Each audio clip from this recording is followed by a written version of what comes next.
Hello, listeners of the Close the Deal Without Selling podcast. I'm here with someone that I connected with nearly a year and a half ago, and we were both in early stages of developing what has turned out to be, if I might say, rather successful business ventures.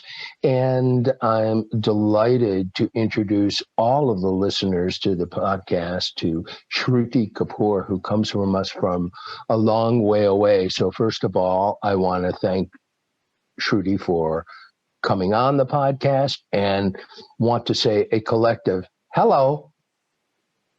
Hi, Ike. Hi, everyone there. So why don't you tell us a little bit about yourself in a way that will be a logical pathway to where you are now? Only if there were logical pathways to where we get in life. That's that word, it's just not logical. But yeah, to whatever extent I can put logic to where I've reached today, of course, I grew up in India. I went to study at a very early age in Singapore when I was 16 and lived by myself there for, almost a decade. And at the end of it, I decided that I was more interested in business than in technology. So I actually, did my undergrad working on cancer research, studying about biotechnology, but decided to switch fields into business. And then just out of business school, I joined Morgan Stanley as an investment banker, right? So that was a pretty significant jump as is from wanting to be a researcher, right? So not much of logic there. But then, as I went through that journey, I realized that I was, passionate both about, technology and analytics and, putting those two together. So I joined a fund called Intellectual Ventures that invests in very early stage technologies, like, literally university research on maybe a new coating that could, allow you to not have to clean your car for, a month. Right. So those kind of things, and worked there for 8 years. I was leading their India team at one point and helping bring some of these early stage technologies to the market. Through that journey, I realized I enjoyed being close to, kind of the foundational stuff, the starting up of some of these things. As I saw, some of these technologies go into startups or business ventures themselves, decided to maybe do that transition in what to me seemed like a logical thing to do, which was, since I had, spent almost a decade by that point in finance, I decided to join a fintech startup. Right, because that seemed like, finance and startup worlds coming together. So I joined them when they were just setting up their operations in a new market to help them figure out their go-to-market. And that's where I learned my ABC about sales. And through that journey, I realized there were things I maybe found challenging about sales, wanted to change about sales. And that led me to start up Ringman. I hope that answered your question, Mike. Does. And so that leads to the logical next question is tell us, first of all, what Wingman is and how it helps increase productivity for professional salespeople. Absolutely. So Wingman, at the heart is a wingman for sales teams. And what it does today for sales teams is it provides them intelligence on what's happening in all of those customer conversations, right? And when you think about intelligence on customer conversations, you think about it in terms of trends and analytics and deep dives around what your reps are saying, right? Because that's what a lot of times sales leaders want to be able to do is understand how the reps are having those conversations. But it also is a really important window into the voice of customer, right? Because the rest of the organization is equally interested in hearing what the customers are saying, right? Because whether it's product or marketing, they could do so much more by knowing exactly how the customer talks, thinks, speaks. Well, the meaning of your communication is the response that you get, and to be able to, monitor and measure that would be fascinating. Exactly. And, very often when somebody else translates the words of the customer, they don't come out the same way, right? And, when you have something like Wingman, we also help you overcome that, right? So you get the frustrations, you get the excitement, all of that unbridled as you listen to the customer Well, yourself. I want to find out how anything about sales becomes unbridled in a good way. But first, I'd like to clarify for our listeners who may not be aware of the colloquial term wingman. And I know I have my definition. It's someone who stands by your side, whether on land, sea, air, or in a social setting, and keeps track of you and, for the most part, assist you in having a safe journey from where you are to where you say you want to be. Is that fair? That's a that's a perfect definition. Excellent. So, how is it that you came to call the company Wingman? How are you a wingman for professional salespeople? Absolutely. So, so I'll tell you why I decided to start Wingman, right? When I Please. was in my previous role, I had a few frustrations from trying to get insights from CRM data, right? And it had nothing to do with the CRM per se, but the fact that you need sales reps to enter data into it for it to be any good. And so, kind of where my journey started as a sales manager, asking some of these questions, why are these deals not closing? How are we faring against a particular competitor? All of those answers were really hard to find in the CRM. So what I realized was that, if you could take away the sales rep from having to update this data, you would get two things. One is you would get better data, and two is you would get a happier sales rep who could do other things with their time.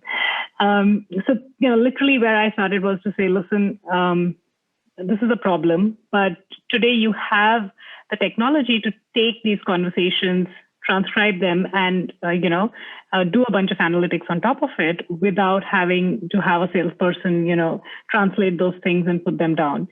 So that's where the journey started to say, can we help companies answer some of those questions? And of course, it evolved as we spoke to sales leaders.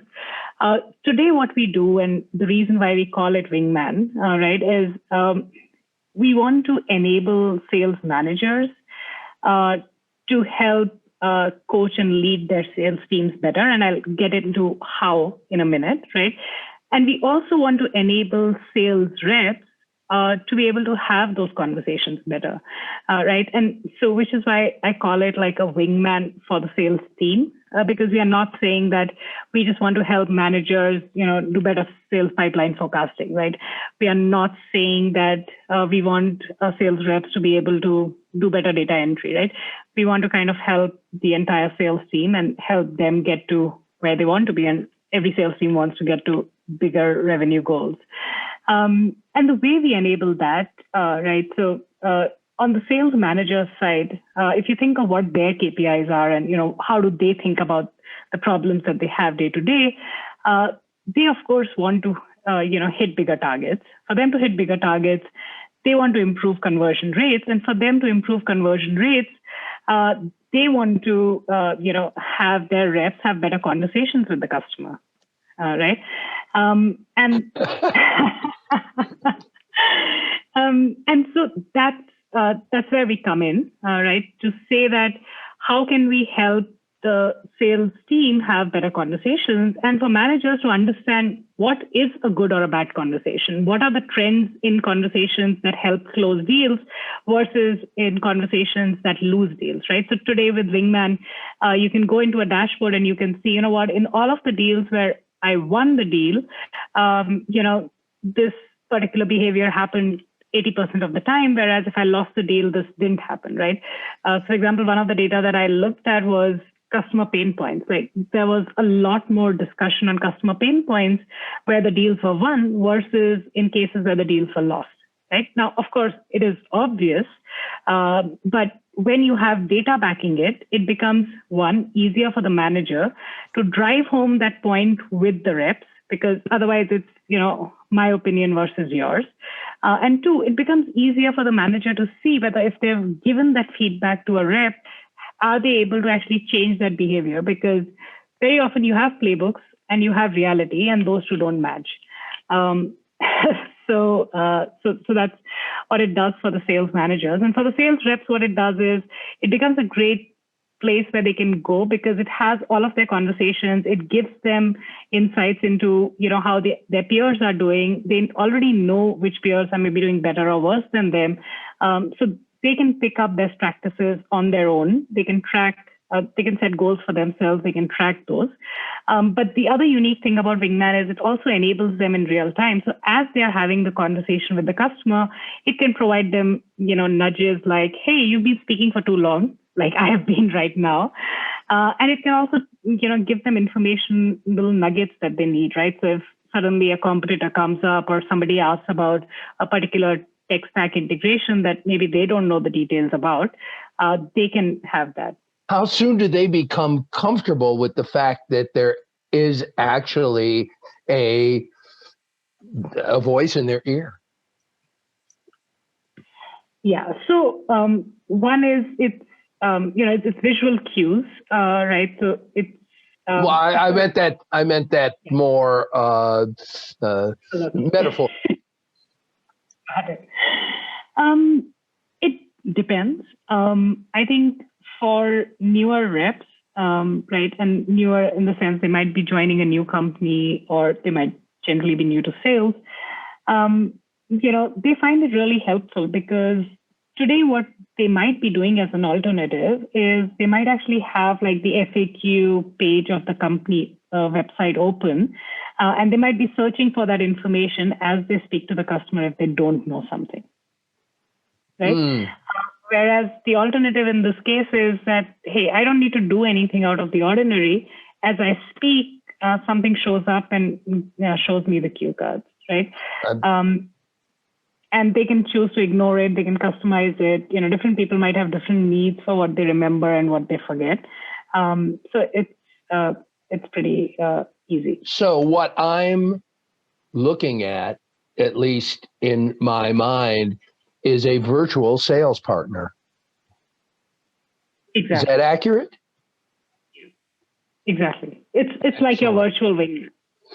And that brings to mind that, well, first of all, I have a comment.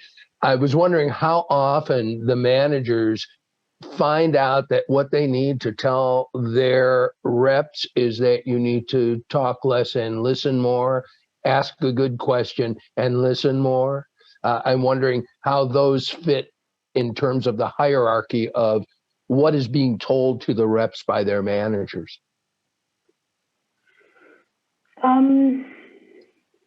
I think it depends a little bit on, it varies from the team. So if I get your question right, you're saying, when I speak to managers, do they have a clear pecking order in terms of what they want to tell their reps? Yes, exactly. What message do they want to get across? And which brings me, if I may, to the question of what two issues do you see in sales forces with the individuals that need the most attention according to data? Yeah. So, okay. So the first question, right? Very often there is, I think, some well accepted best practices that sales managers want, either to understand whether those are already happening or what is the adoption for those within the team, right? Now, these best practices, one is you can question whether or not the best practices themselves need to be challenged, and two is, what those are the best practices? So definitely, listening more, talking less is a very commonly quoted best practice, right?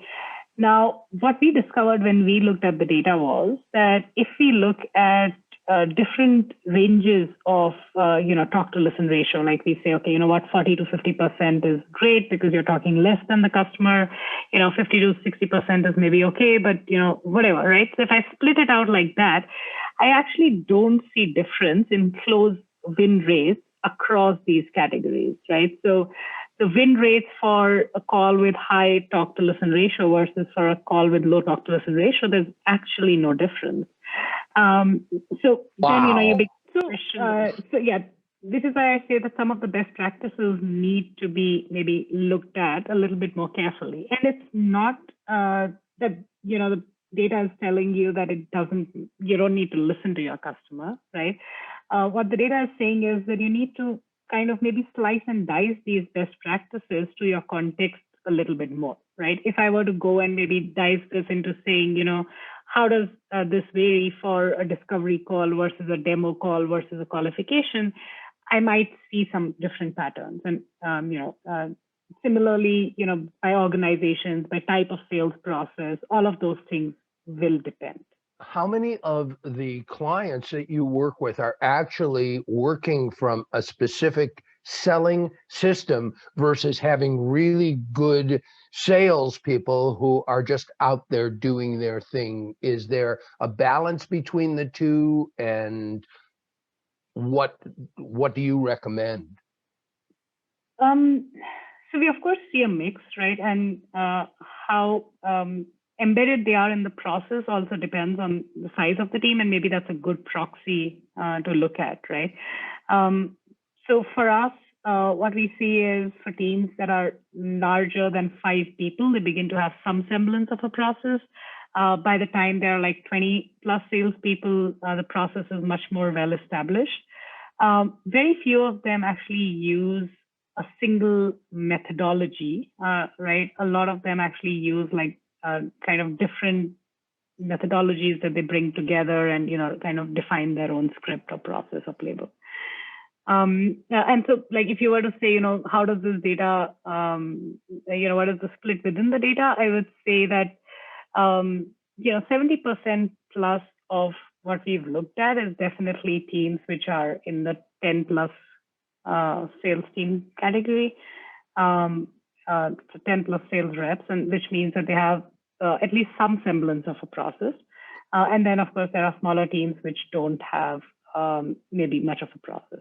So when you say that, and is the process to non-process data that people who are good are just good and they're able to sell either way? No. So I think there are good. also things that we've discovered that are really helpful from a process perspective. Right. So one of the things that we discovered was something simple as setting an agenda, right, is super helpful in win rates. Now, sometimes when you have these star performers that move from one organization to another, it's very hard to kind of put them into a new process or a new playbook. Yeah, they feel that they are being, held back. And which is why, if the manager has data to back up whatever they're saying as a best practice, it becomes a much, much easier conversation. Yeah. And also, it's not just about convincing someone that, this is a good thing for you to do, but then it's also easy for the manager and the person to know and be on the same page, whether or not that best practice is happening, right? Or whether that playbook is being adopted. I looked at close ratios and how few professional salespeople were really aware of their true close ratios, and how few closes you really need to be a top performer, and what the difference is between the performers that are doing okay and the performers that are doing great. However, when the people who are not doing as great look at the performers who are, they usually look at them and go, I wish I could sell the way they do. Yet when you seem to ask those people specifically, what is it that you do that has you be more effective than this group? And they go, I don't know. I'm just good. And that's been my finding. And for those people who are not as effective, it is so difficult to be good on purpose because they have no framework. These people might be, I don't know if there is such a thing as a natural born salesman, but that's what comes to mind. And people looking at them going, boy, if I could only sell that way. You can't. So it is my assessment, my observation that what you're providing that helps people maintain their outcome and move through the communications process, that just turns me on. Uh, I was curious, how has your business helped those who have faced disruption, either in the wake of the pandemic or the wake of standard business disruption? How has your business been of any assistance to that? Sure. Um, so of course, I mean, there are a few of our customers who were very badly impacted by the pandemic, right? People in like sports and hospitality industries and things like that.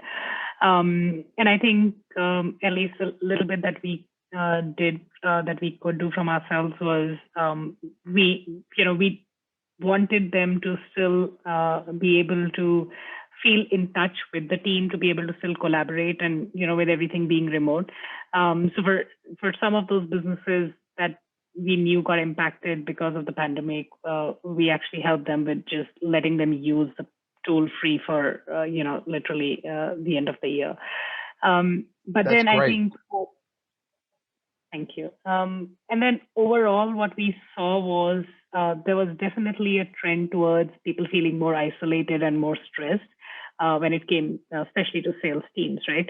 And so the other thing that we did was we worked with our customers to help them understand what were some of the trends we were seeing in the sales calls through the pandemic, right? Like a month on month or a week on week analysis. And the idea there was because a lot of sales managers were suddenly jittery. They didn't know how the conversation with the customer and the context had changed, and they wanted to know that, right? And so what we were able to do was provide them pointers on, listen, this is where you should be focusing your energy. This is what you should be training your team on. Like one of the things that everybody assumed was, listen, budgets are going to freeze. We are going to,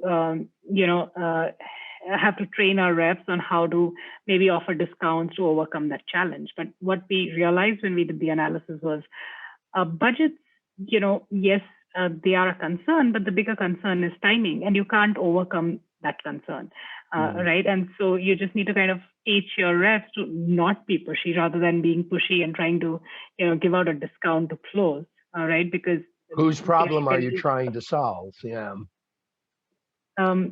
So that was the other thing that we were trying to do to help and support sales managers, because there's also otherwise sometimes a mistrust between the manager and the rep, right?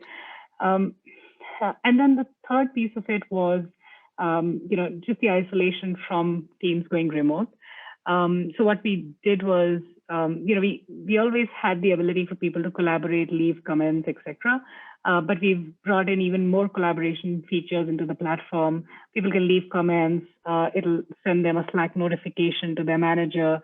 They can collaborate not just on the calls that they're having, but also on like all of the communication. So you can leave comments on the emails, and it brings all of the customer conversations into one. Symbiotic sales call.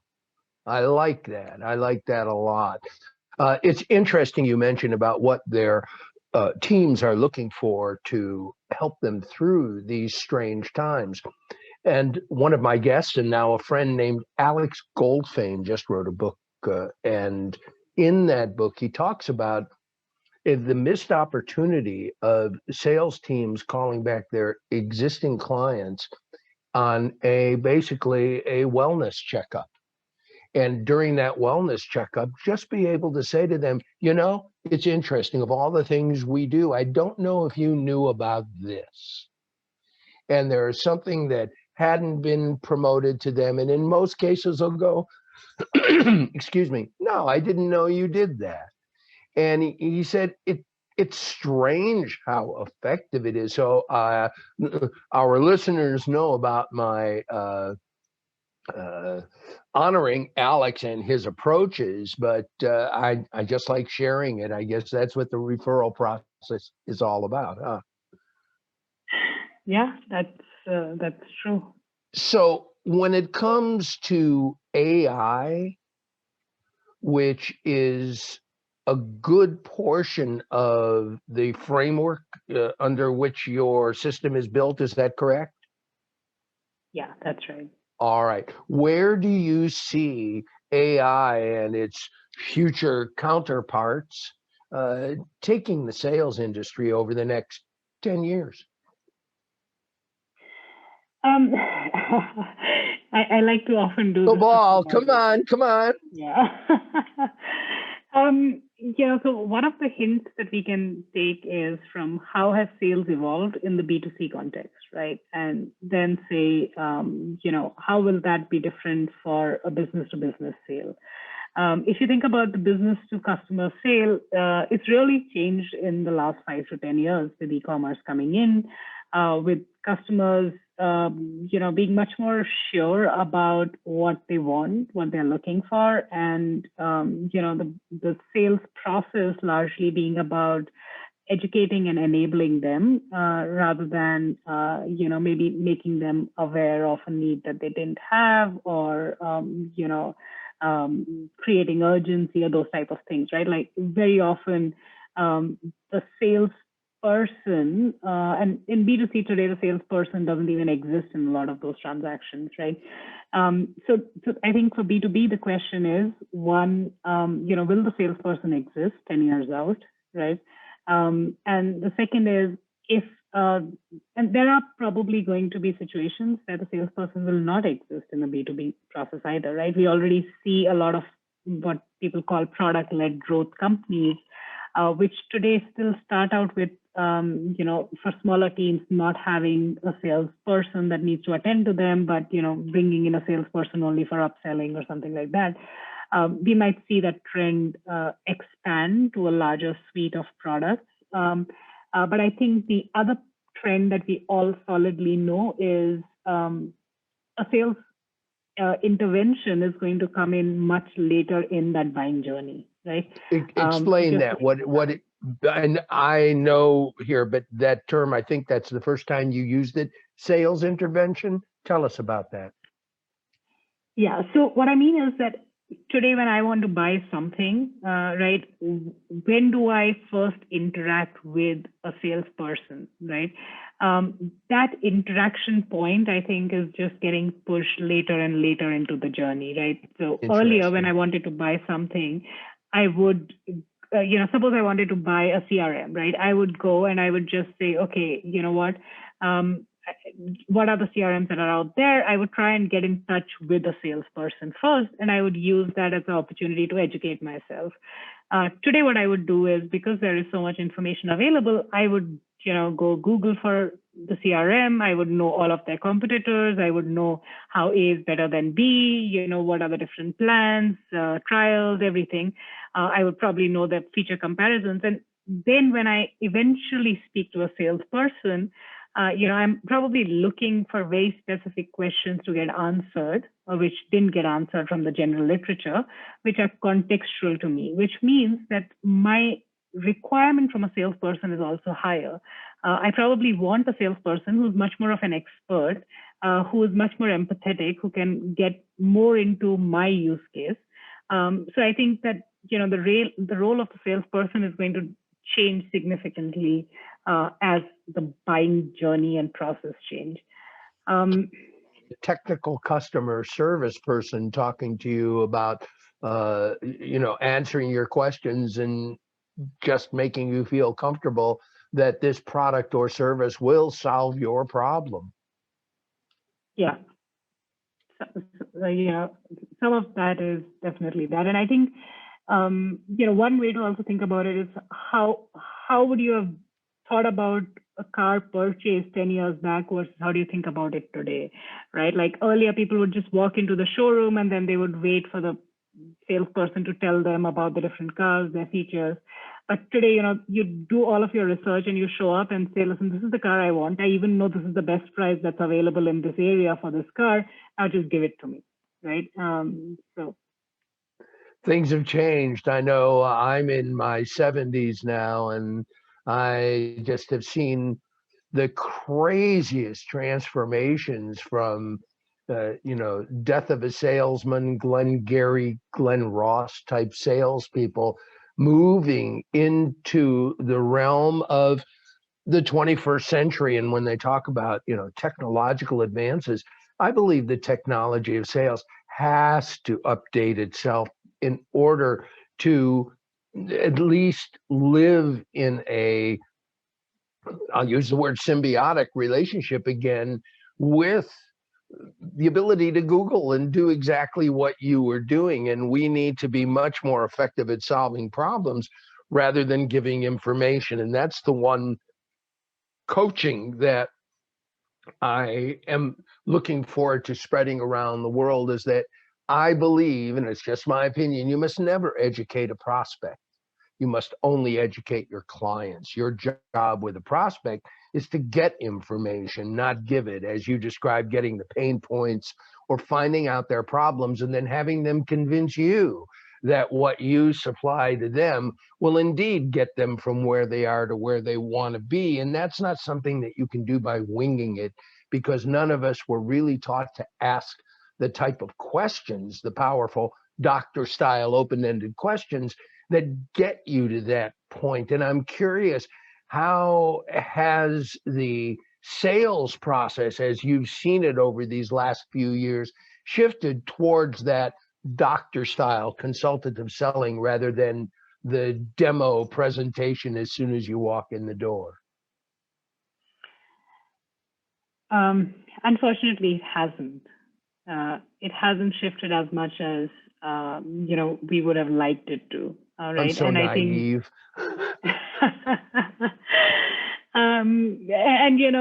It's not uncommon for a sales manager to ask us, can the AI, either tell me, when did somebody start sharing their screen for a demo? Like, did they at least spend the first 5 minutes getting to know the person, or, were they sharing their screen and doing a demo in the second minute of the call, right? And we see that happen very often, right? And, going back to your previous question as well, right? Like, that's where AI can come in today, which is to maybe help people stay on track with being more inquisitive, asking more questions, right? So like some of the things. So some of the things that we do today, telling you that you've been on a long monologue, or reminding you to ask a question, or giving you stats on how many open-ended questions did you ask during this conversation, right? So that's where AI can come in and be the true mirror for yourself to say, listen, I wanted to improve on this, have I?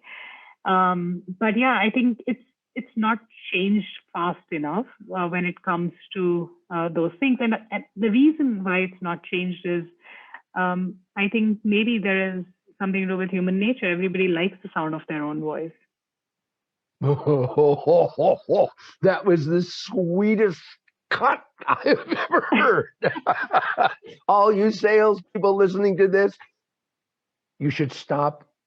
What did they say? A person in love with themselves will have little competition. So think of that in terms of if you love hearing your voice, get them to talk. Ask questions, really care about, be authentic. And I really would like to know. And if you can have a wingman there to say, you're losing it, get back on track. Now let's hush. That would be marvelous. What exactly, if anything, are you and the company promoting right now that our listeners might be able to tell others about, or maybe even use themselves? Yeah, I think the biggest thing that's clicking for us right now is that Pingman is being super helpful for remote teams. And so, even if it's a team of like 3 or 4 sales reps, but you're no longer sitting around a single table, being able to overhear each other's conversations, Wingman is the way to go to kind of make sure that people are not feeling lonesome and you can still collaborate and get better. And yeah, we will give you that nudge to say, hush, you've been speaking for too long. The new term for Wingman, we are your Hush Patrol. Yes. And That's a good one. if people want to get in touch with you, would you please tell us the best way to get in touch with you? And I will also make that available. Absolutely. I'm, of course, active on LinkedIn, which is where I met Ike. My name is Shruti Kapoor. You can look for me there. And if you would like to drop me an email, it is shruti@trywingman.com. Excellent. And if anybody wants to find out about the company, is it wingman.com? Trywingman.com. I'm sorry, say one more time. Trywingman.com. Excellent. If there was one thing through your travels, through your training, through your company, that you would say, here is something that I would like to share with your listeners before we say goodbye, what would that be? Listen more. That was succinct. I guess I should have gone, what? Are you listening to me? What? Yes. Well, the idea that a service like yours exists is the perfect example of a problem solver. There are some out there who are listening who might say, I, I'm just fine on my own.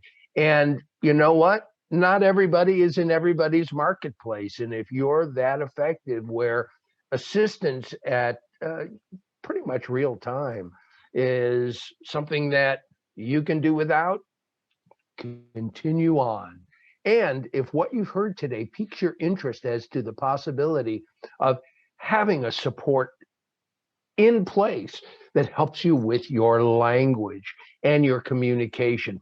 That's what turned me on so much about this program, is that it's about being a more effective communicator as you are involved in the business of selling. So I want to say thank you as a fellow sales professional for making this available to the salespeople all over the world. And I think what we have in common is we're both trying to make the world a kinder and gentler place for salespeople.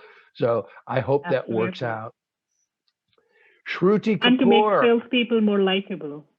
More likable. Well, I believe that once salespeople realize, and I always get kind of a raised eyebrow look when I say this, people don't care what you do. They don't care how you do it. All they care about is what you can do for them. And if you authentically care as to whether or not they have an issue and are realistic and honest with yourself, saying, well, does my product or service really respond to that issue? And if not, shake hands and walk away. Quit trying to sell to somebody when they said no, and it's a real no. It's not a request for more information. And if you want to be more likable, listen. Listen. I'll leave you with this. There is an industry that is built upon people's need to be listened to and understood. And it is an industry that's not usually thought about as an industry where people go to be listened to and understood, but it's psychiatry, psychoanalysis. And you as a salesperson, if you can learn to really listen and find out the real needs of your prospects, you can be a wingman to wingman. That would be really good. Absolutely. Shruti, thank you so much. On behalf of all of the listeners of the Close the Deal Without Selling podcast, I want to tell you how enjoyable this has been, illuminating, and overall, a real hoot. It was fun. So once again, thank you. Thanks, Ike.